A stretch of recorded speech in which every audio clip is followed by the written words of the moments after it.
Selamat pagi dan salam sehat. Selamat berjumpa kembali dalam pembelajaran matematika. Selamat pagi para siswa kami di kelas 12 TKJ dan 12 TKR 2. Kita berjumpa kembali pada pagi hari ini pada pembelajaran matematika lanjutan dari pertemuan kita pada minggu yang lalu mengenai dimensi 3 atau bangun ruang.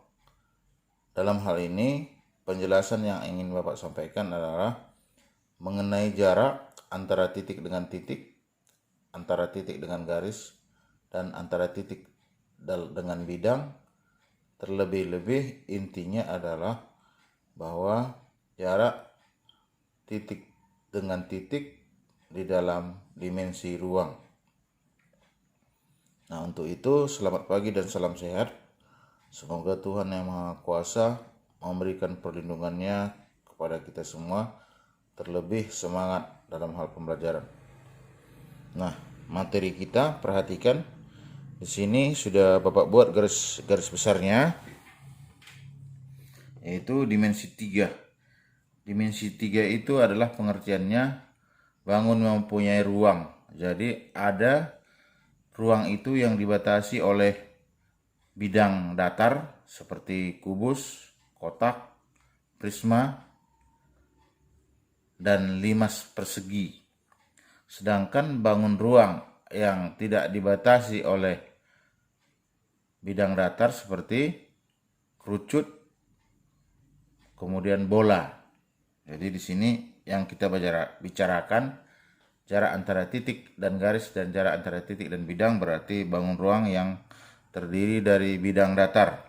Pertama, pengertian jarak. Lalu sini jarak titik P dengan titik Q. Kita hubungkan, maka terjadilah garis PQ.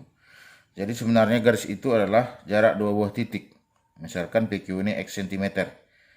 Jadi dalam penentuan jaraknya harus jelas satuannya. Kemudian B, jarak titik dengan garis. Nah, ini dia titik K di luar dan garis R. Jadi jaraknya itu adalah, ya, kalau diukur dari titik K kemari, itu juga jarak. Dari K kemari juga jarak, tapi pengertian jarak titik dengan garis itu adalah jarak terpendek atau jarak tegak lurus. Jadi kita harus mengukur dari suatu titik terhadap garis secara tegak lurus. Dimana juga bahwa titik terhadap garis ada dua hal dia. Satu, titik itu di luar garis, satu lagi titik itu pada garis. Maka kalau titik K berada pada garis, maka jarak terhadap garis adalah 0. Kemudian jarak titik dengan bidang. Nah, jadi ini bidang segitiga, kebetulan Bapak pilih segitiga ABC titik M. Nah, inilah dia.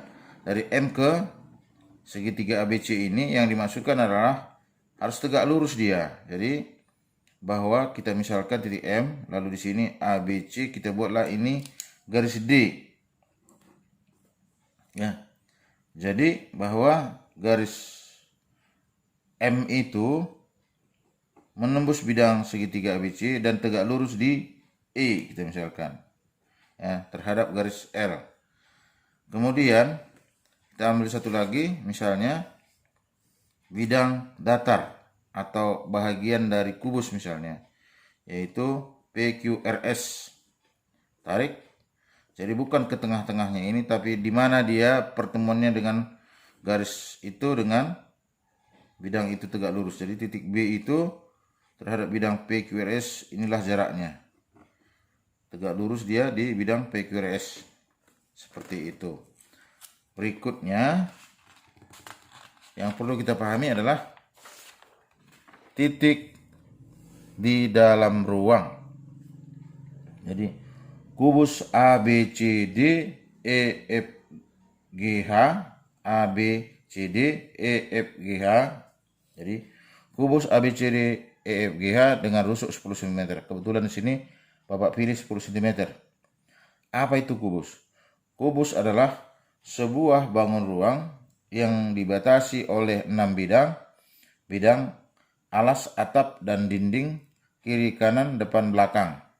Jadi kubus itu sendiri terdiri dari 12 rusuk yang sama panjang. Rusuk-rusuk yang sejajar dengan kita AB, EF, HG, DH, DC. Rusuk yang lurus dari kita BC, AD, EF, EG, dan EH. Lalu bidang garis tinggi AE, BF, CG, dan DH. Jadi ada 12 rusuk yang semuanya sama panjang. Akibatnya bahwa bidang ABCD sama dengan bidang alas, ya kan? Bidang EFGH pada gambar kita ini adalah bidang tutup. ADHE, mana itu ADHE?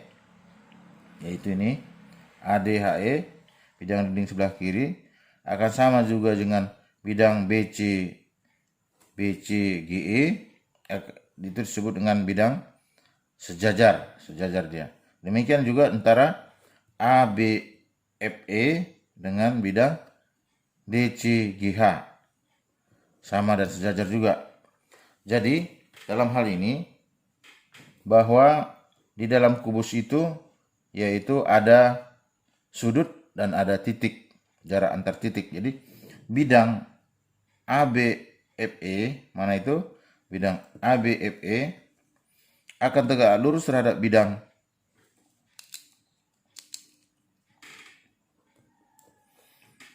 ABFE akan tegak lurus terhadap bidang ADHE, di mana bahwa di bidang ABFE ada titik sudut AE dan bidang ADHE juga ada titik sudut AE.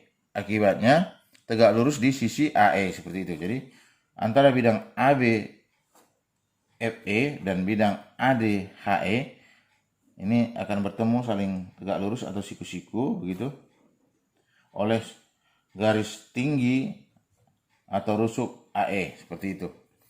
Lalu maka perlu kita perhatikan ada 3 hal ketentuan bidang atau garis akibat daripada kubus ini, yaitu bahwa apa-apa saja sebenarnya yang ada dalam kubus itu.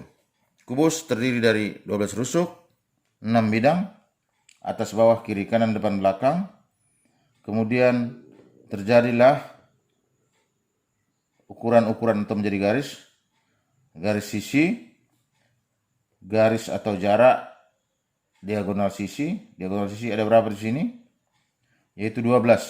Karena dalam satu bidang ABFE misalnya, yaitu AE dan BE, AF dan BE itu AE dan BE itu diagonal sisi, berarti bidangnya ada 6, maka 6 kali 2 yaitu 12.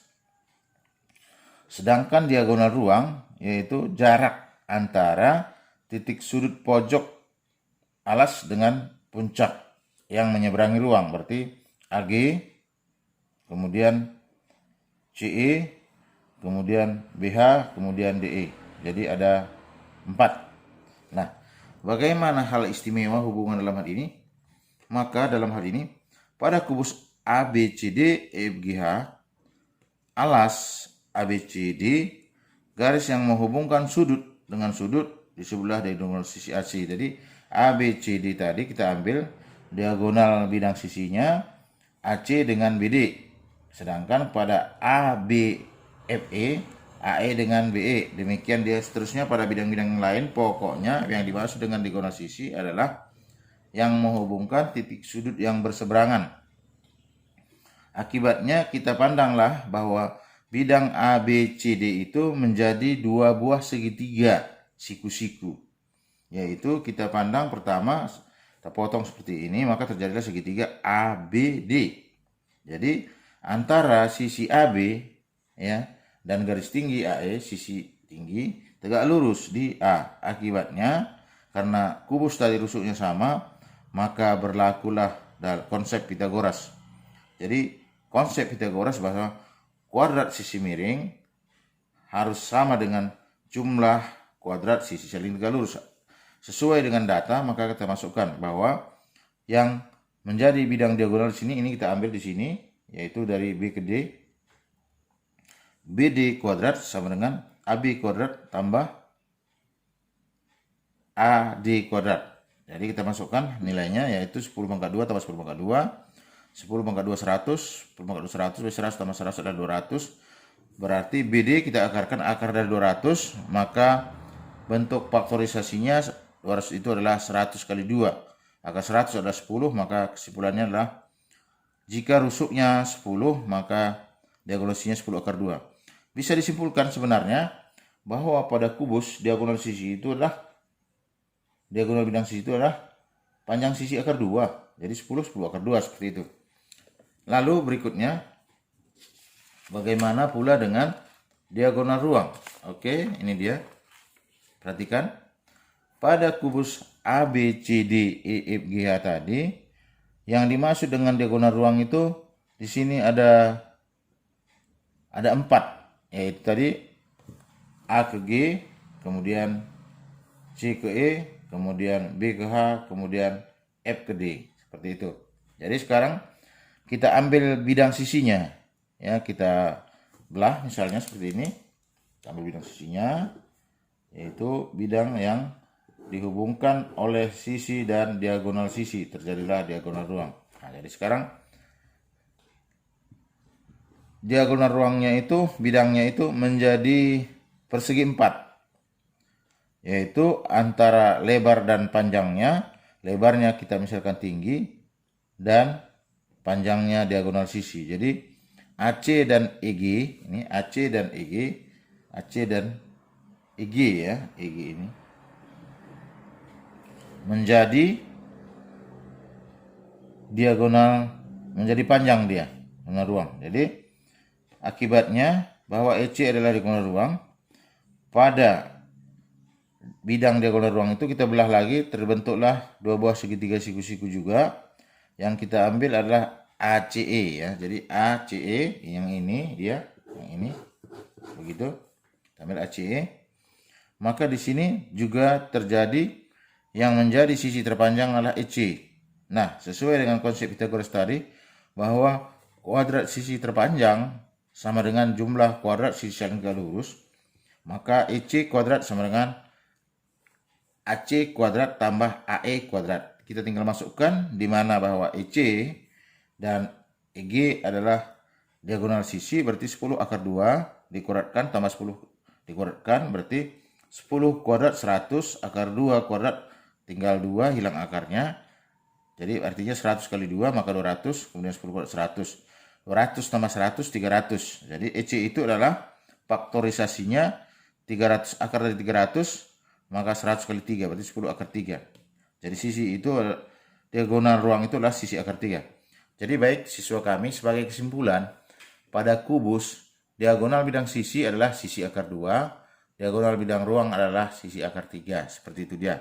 Nah, selanjutnya silakan buka Google Classroom atau Classroom kita, perhatikan video yang Bapak kirim, lalu kerjakanlah tugas yang Bapak kirim lewat foto video ini. Demikian, selamat pagi dan salam sehat, selamat bekerja. Terima kasih. Ya, selamat bekerja dan salam sehat. Kerjakan latihan.